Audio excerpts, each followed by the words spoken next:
Everyone, आप सभी का स्वागत है यूट्यूब के इस प्लेटफॉर्म पर। आज के इस वीडियो में हम लोग विद्युत क्षेत्र और उसके तीव्रता के बारे में पढ़ेंगे। तो देखिए, कोई भी जो आवेश होता है उसके चारों ओर का क्षेत्र विद्युत क्षेत्र कहलाता है। और अगर किसी आवेश के, मान लीजिए आवेश है, इसमें दूसरा आवेश लाएंगे तो इस पर एक बल लगाता है, क्योंकि ये भी प्लस है और ये भी प्लस प्लस प्लस एक दूसरे पर बल लगाता है। तो ये क्या लगाता है? बल। तो मान लीजिए क्यू आवेश लाए तो एफ बल लगा। तो अगर प्लस 1 कूलम आवेश बल लाएंगे तो कितना लगेगा? तो एफ बटा क्यू। इसको हम लोग कहते हैं विद्युत क्षेत्र की तीव्रता। यानी किसी आवेश के विद्युत क्षेत्र में +1 कूलम आवेश को लाने पर जो उस पर बल लगता है उसे ही विद्युत क्षेत्र की तीव्रता कहते हैं, अर्थात E बराबर F बटा क्यू। विद्युत क्षेत्र की तीव्रता एक सदिश राशि है जिसकी दिशा बल की दिशा में होती है। अब इसका ऐसा ही मात्रक क्या हो जाएगा? ऊपर बल है, तो ऊपर अगर बल है तो बल का क्या होता है? न्यूटन बटा कूलम। तो एक तो न्यूटन बटा कूलम, और ये जो होता है एक फॉर्मूला आप आगे पढ़ेंगे, E बराबर माइनस dV बाय dr। तो V यानी वोल्ट और R यानी दूरी। तो वोल्ट बटा मीटर भी इसका क्या होता है? ऐसा ही मात्रक होता है। तो विद्युत क्षेत्र की तीव्रता का परिभाषा हमने देख लिया कि किसी आवेश के विद्युत क्षेत्र में +1 कूलम आवेश को लाने पर उस पर लगने वाले बल को विद्युत क्षेत्र की तीव्रता कहते हैं, और इसका ऐसा ही मात्रक न्यूटन बाय कूलम या वोल्ट बटा मीटर होता है। यह संबंध भी ऑब्जेक्टिव में पूछा गया, तो याद रखिएगा। अब यहाँ पे कहता है कि प्रति इकाई आवेश पर, प्रति इकाई माने +1 कूलम आवेश पर लगने वाले बल का बीमा क्या होगा? यानी विद्युत क्षेत्र का बीमा पूछ रहा है। तो हमें सूत्र पता है कि E बराबर क्या होता है भाई? F बटा क्यू। अब F है बल, बल का बीमा होता है mL/t-2, और इसका तो हम बताए ही AT।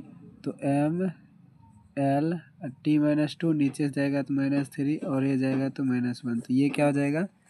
ये हो जाएगा आपका E का कौन सी बीमा, जो कि आपके ऑप्शन नंबर ए में दे रखा है। अब है आगे विद्युत तीव्रता का ऐसा ही मात्रक। तो क्या होगा? न्यूटन बटा कूलम, यानी newton coulomb to the power -1।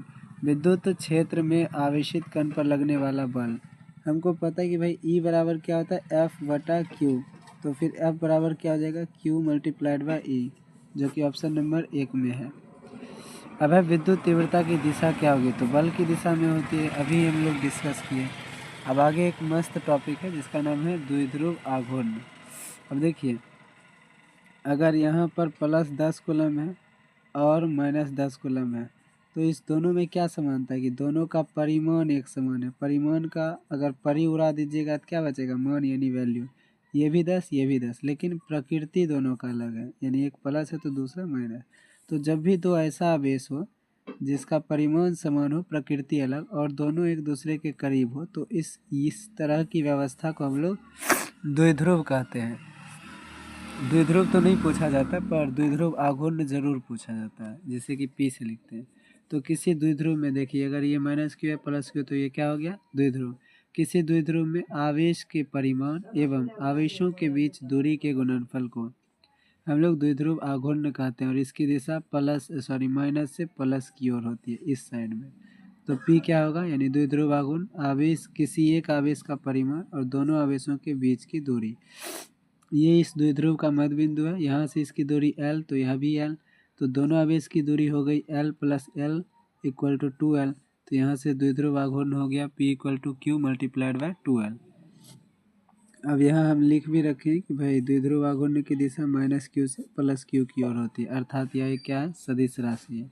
अब इसका ऐसा ही मात्रक क्या होगा? Q का क्या होगा? कूलम, और 2L, तो इसका क्या हो जाएगा? मीटर। तो इसका ऐसा ही मात्रक हो जाएगा कूलम्ब मीटर।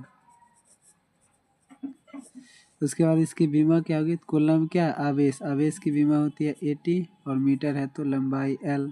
तो या तो ये लिखिए या फिर mL/TA जब आप लिखेंगे तो m को 0 कर दीजिए, तो ये हो जाएगा इसका क्या? बीमा।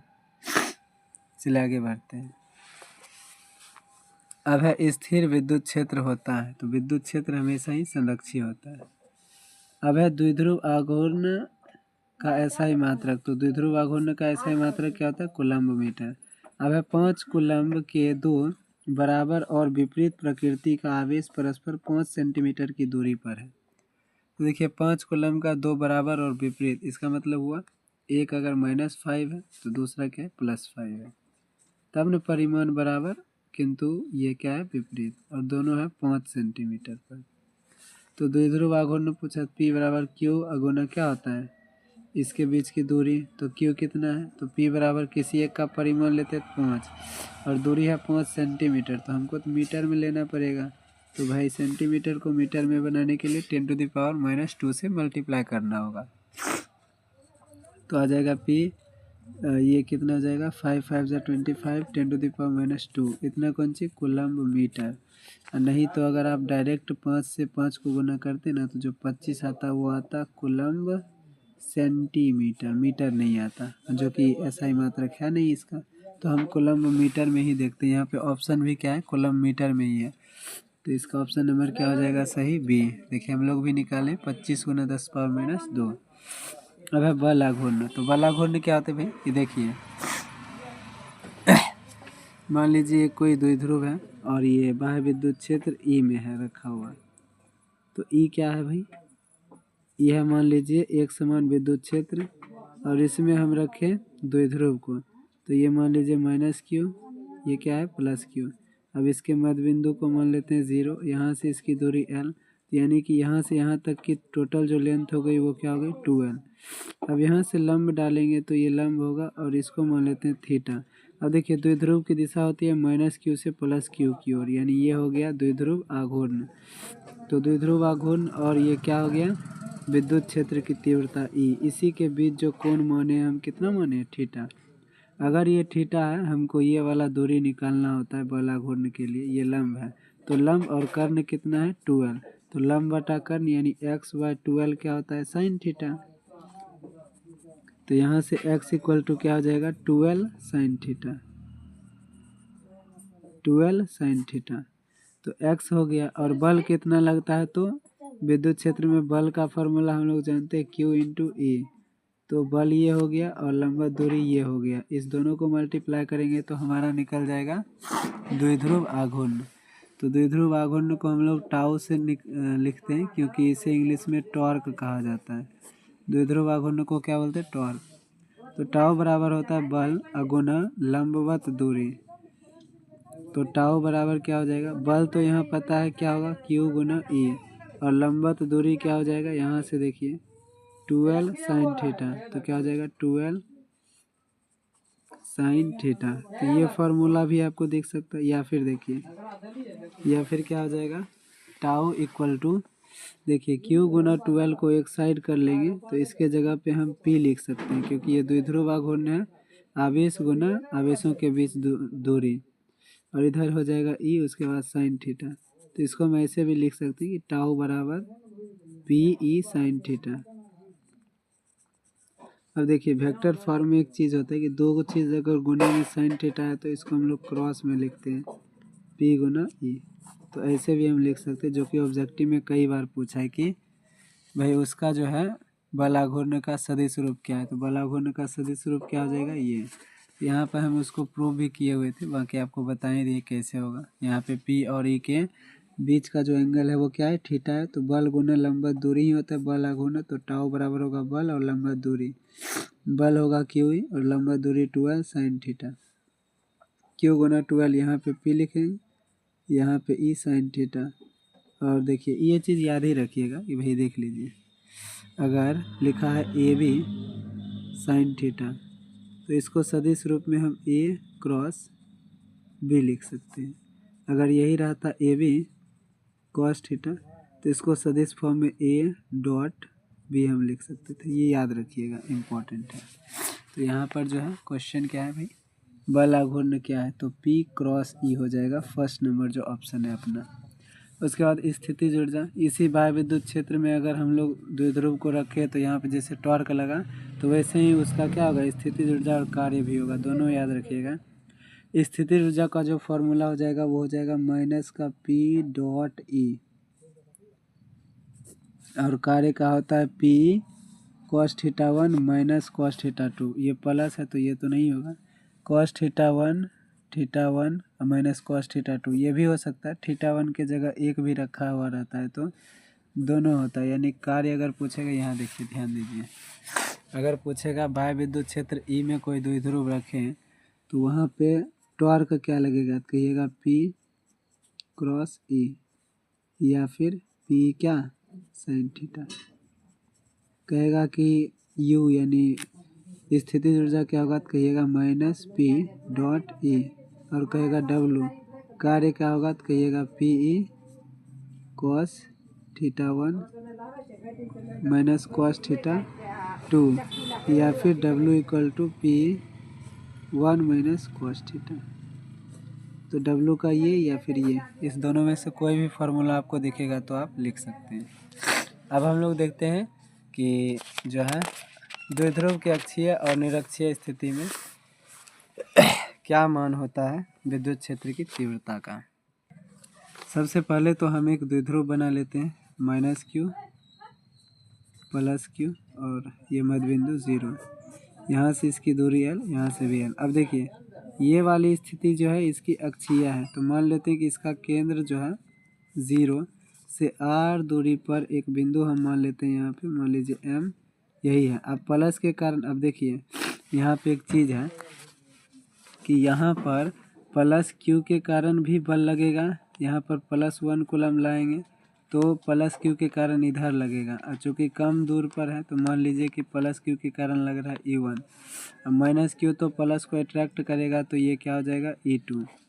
तो यहाँ पर अगर मान लीजिए इधर खींच रहा है E1 से और कोई इधर खींच रहा है E2 से, तो परिणामी क्या होगा, ई नेट जो होगा वो क्या होगा E1 माइनस E2।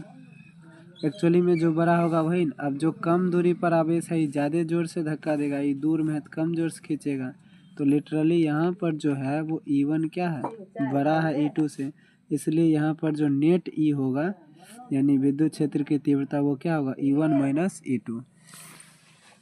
तो यहाँ पर एक चीज़ हम लोग देखते हैं, आइए समझते हैं।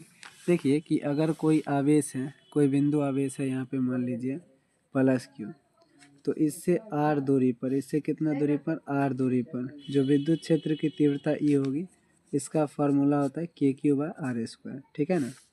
फिर चाहे ये -Q ही हो, इससे भी r दूरी पर जो E का फार्मूला होगा ये भी क्या होगा KQ/r²। यहाँ पर r का मतलब है +Q से M की दूरी। अब चूँकि यहाँ से देखिए ये है r L और ये है r, तो +Q से M की दूरी क्या हो जाएगी r माइनस L। तो यहाँ हम लिख सकते हैं +Q से M की दूरी, तो ये क्या होगा r माइनस L। इसी प्रकार आप देखेंगे तो -Q से M की दूरी, -Q से M की दूरी हो जाएगी r प्लस का L। देखिए -Q ये है, -Q से L इतना चलेंगे तब r चलना पड़ेगा M तक, तो r प्लस L। अब यहाँ पे होगा +Q के कारण विद्युत क्षेत्र की तीव्रता को हमने देखिए यहाँ पे क्या माना है E1, तो यहाँ पे मान लिया E1। अब सूत्र होता है KQ/r², तो r यहाँ पर दूरी क्या है प्लस के कारण r माइनस L का स्क्वायर, है ना। इसी प्रकार जो E2 अपना निकला है वो क्या है KQ/r प्लस L का स्क्वायर। अब हम जानते हैं कि भाई यहाँ पर ई नेट जो है वो क्या है E1 माइनस E2, तो ये फार्मूला यहाँ पे अप्लाई करना होगा। तो ई नेट बराबर यहाँ पे आया KQ/r माइनस L का square minus KQ/r plus L का स्क्वायर। अब यहाँ से मैथमेटिकल ऑपरेशन होगा, तो आइए देखिए यहाँ तक तो आप देख लिए, भाषा में आपको लिखा देंगे, भाषा में कुछ नहीं लिखना है। देखिए भाषा में लिखेंगे माना कि P बराबर Q मल्टीप्लाइड बाय 2L का एक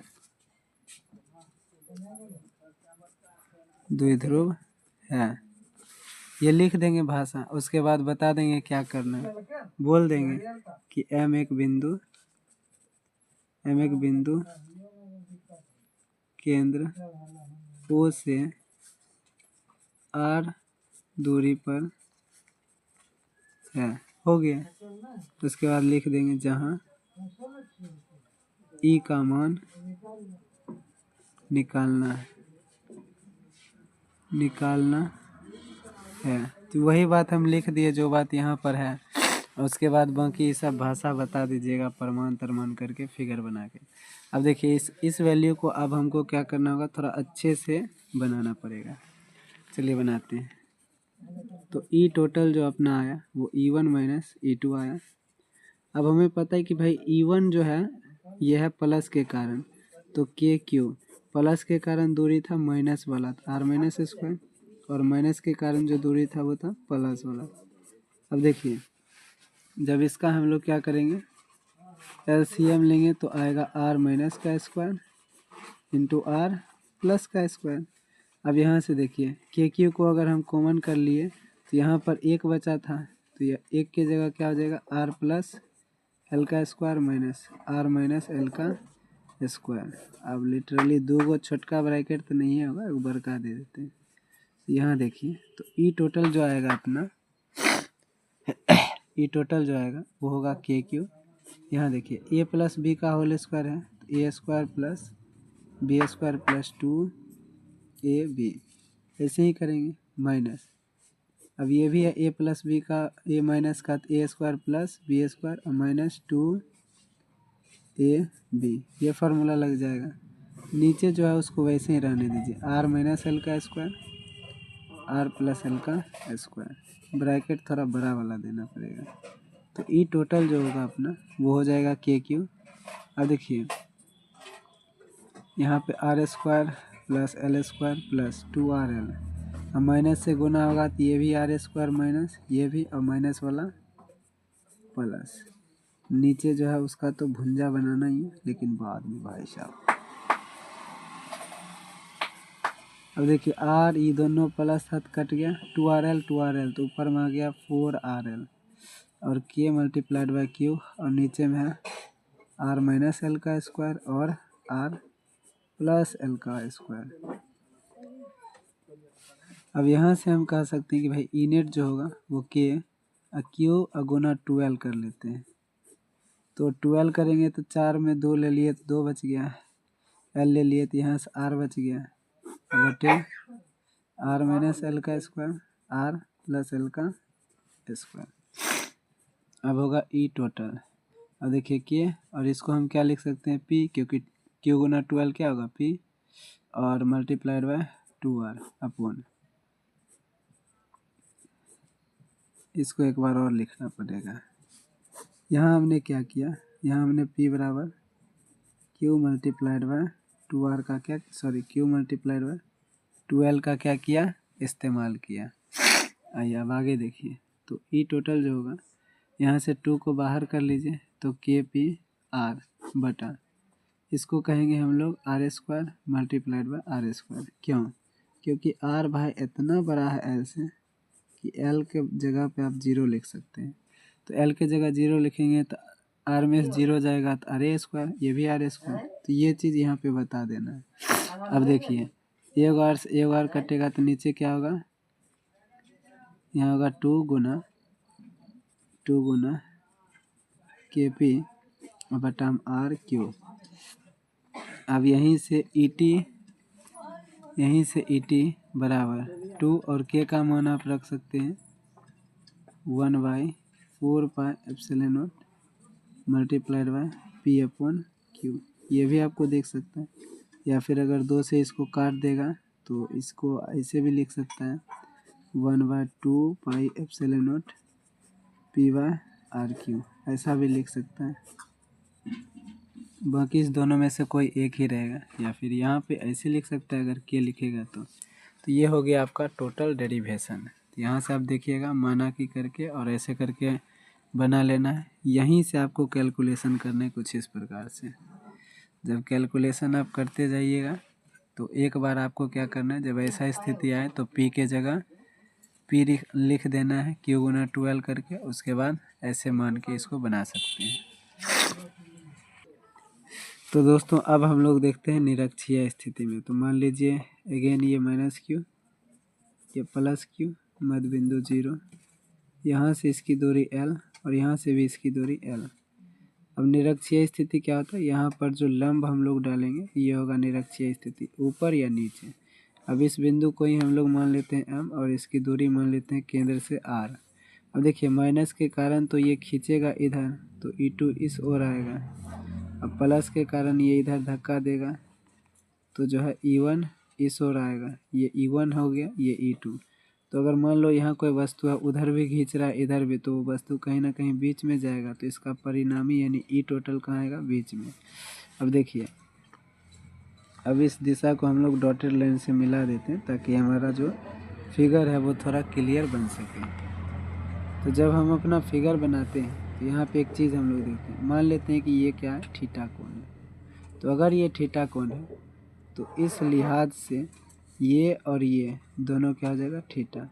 और अगर ये थीटा कोण है तो एक बात और ध्यान रखिएगा कि देखिए ये तो लंब है, तो ये कोण भी क्या हो जाएगा, थीटा। यानी कि यहाँ जितना कोण बना है सब कोण क्या हो जाएगा, थीटा। यहाँ आप एक चीज़ देखिएगा, E1 और E2 के बीच का कोण, यहाँ E1 और E2 के बीच का कोण है 2 थीटा। देखिए थीटा 1 और थीटा 2, ये कैसे हुआ, देखिए ये कोण और ये कोण एकांतर कोण से हुआ है, ठीक है ना। उसके बाद ये एंगल और ये एंगल जो है ये संगत कोण से हुआ, ध्यान रखिएगा। इसको कैसे आप बता सकते हैं, ऐसा कर लेते हैं, इसको थीटा 1 मानते हैं, इसको थीटा 2 मानते हैं, इसको थीटा 3 और इसको थीटा 4। तो यहाँ कह दीजिएगा थीटा 1 और थीटा 2, थीटा 1 और थीटा 1 और 3, थीटा 1 और थीटा 3 एकांतर कोण है। और उसके बाद ये हो गया थीटा 2 और थीटा 4, थीटा 2 और थीटा 4 क्या है, संगत कोण है। ये बात यहाँ लिख देंगे और कहेंगे समांतर रेखा के लिए एकांतर और संगत कोण बराबर होती है, इसलिए थीटा 1 इक्वल टू थीटा 3, ठीक है ना। थीटा 1 इक्वल टू क्या हो जाएगा भाई, थीटा 3। ऐसे ही थीटा 2 इक्वल टू क्या होगा, थीटा 4। ये दोनों एकांतर कोण से और ये दोनों संगत कोण से। ऐसा हो गया अपना। अब ये दोनों, इसको भी मान लेते हैं थीटा, इसको भी मान लेते हैं थीटा। तो ये सारे जितने भी कोण हैं वो क्या हो जाएंगे, थीटा हो जाएंगे एक तरह से। और अगर सारे ही कोण क्या हो गए भाई, थीटा हो गए, तो यहाँ से हम ये भी जो वहाँ पे लिखे थे, देखिए यहाँ पे जो हम लिखे हैं अभी तक हमने यही लिखा है, तो वो भी लिखा हुआ चीज़ यहाँ पे आ सकता है कि भाई E1 और E2 के बीच कोण तो क्या है, 2 थीटा। अब यहाँ एक बहुत अच्छा चीज़ हम आपको बताते हैं जो कि आपको बहुत शॉर्ट कर देगा, क्योंकि यहाँ पर थोड़ा सा समझिए। देखिए अगर ये क्या है, F है और ये क्या है, F है, यानी अगर एक ऐसा पॉइंट है जहाँ से उतना ही बल उधर खींच रहा है जितना कि नीचे, और इसके बीच का कोण क्या है, थीटा है। तो यहाँ पर ये तो बात पता है कि बीच में बल लगेगा F टोटल, लेकिन इस F टोटल के लिए एक फार्मूला होता है 2F cos थीटा बटा 2, 2F cos थीटा बटा 2। ये बहुत शॉर्टकट ट्रिक है यहाँ का। जैसे यहाँ पर मान लीजिए ये E1 है और ये E2 है, लेकिन E1 जो उतना ही है जितना E2 है, और मान लीजिए कि इसको E है, तो क्या हो जाएगा, ये वाला फार्मूला जस्ट उसी की तरह होगा। ये भी बल है तो सदिश है, ये भी वहाँ पे बल निकलता था, यहाँ विद्युत क्षेत्र, यहाँ पे क्या हो जाएगा 2E cos और बीच में जो एंगल है थीटा बाय 2। ये फार्मूला यहाँ पे बहुत अच्छा से क्या करता है, काम करता है। यहाँ पर भी अगर आप देखिएगा तो देखिए यहाँ पर M पर अगर हम प्लस Q से दूरी देखें तो ये R है और ये L है, तो ये क्या हो जाएगा R² प्लस L², एक्चुअली में अंडर रूट क्योंकि देखिए ये क्या हो जाएगा, ये हो जाएगा लंब और ये आधार। कर्ण बराबर होता है अंडर रूट लंब स्क्वायर प्लस आधार square, under root R square plus L. और सेम दूरी तो यहाँ भी है आर और एल, तो ये भी दूरी क्या होगा, समान। और हम तो अभी ही पढ़े कि भाई प्लस क्यू से एम की दूरी, यहाँ देखिए प्लस क्यू से एम की दूरी और माइनस क्यू से एम की दूरी, दोनों तो बराबर ही हैं। और वो दूरी क्या है भाई, वो दूरी है under root R square plus L square. इसलिए प्लस क्यू या माइनस क्यू के कारण विद्युत क्षेत्र की तीव्रता ई बराबर क्या होगा, K Q by R square. तो आर यही है, तो under root R square plus L square का होल स्क्वायर। अभी हमें निकल गया। अब हम यहाँ कहेंगे, यहाँ पर हम लोग जानते हैं कि एफ और बीच में अगर थीटा है तो यहाँ पर डॉट लाइन देके कहेंगे एफ टोटल बराबर क्या होगा, 2f कॉस थीटा बाय 2 चुकी करके। इसीलिए सेम फार्मूला यहाँ अप्लाई करेंगे। यहाँ पर देखिए ये वाला, देखिए थीटा तो ये दोनों तो थीटा है, तो दोनों मिलके क्या हो जाएगा 2 थीटा। तो ई टी बराबर क्या हो जाएगा, 2e कॉस थीटा बाय 2। तो थीटा यहाँ पर था 2 थीटा, दोनों के बीच 2 थीटा बाय 2 क्या होगा, थीटा। यहाँ पर ये फार्मूला लग जाएगा। इसलिए यहाँ पे हम लोग बना लेंगे कि भाई एक ही बिंदु पर एक तो हमारा E1 है E और दूसरा है E2 भी क्या है, E1 भी आपका E है और यहाँ E2 भी आपका क्या है, E है। और दोनों के बीच है 2 थीटा, तो इसके बीच जो E टोटल होगा वो क्या हो जाएगा, 2e कॉस थीटा। यही सेम फार्मूला को यहाँ पे लिखते हैं। देखिए ये वाला हम लोग अभी बनाए थे, E1 भी E है, यहाँ E2 भी E है और बीच का थीटा क्या है, 2 थीटा। तो यहाँ पर जो E नेट होगा वो होगा 2e कॉस थीटा, यही ना होगा। तो अब तो बस क्या करना है, E टोटल का मान रखना है 2 और E का मान क्या होगा, E का मान होगा K Q by R square. तो आर तो हम लोग देखें कि अंडर रूट आर स्क्वायर और एल स्क्वायर का, और कॉस थीटा का मान थोड़ा देखना पड़ेगा। आइए देखते हैं कॉस थीटा का मान क्या होगा। देखिए ये थीटा है, तो थीटा बराबर क्या होगा, आधार बटा कॉस थीटा बराबर आधार बटा कर्ण।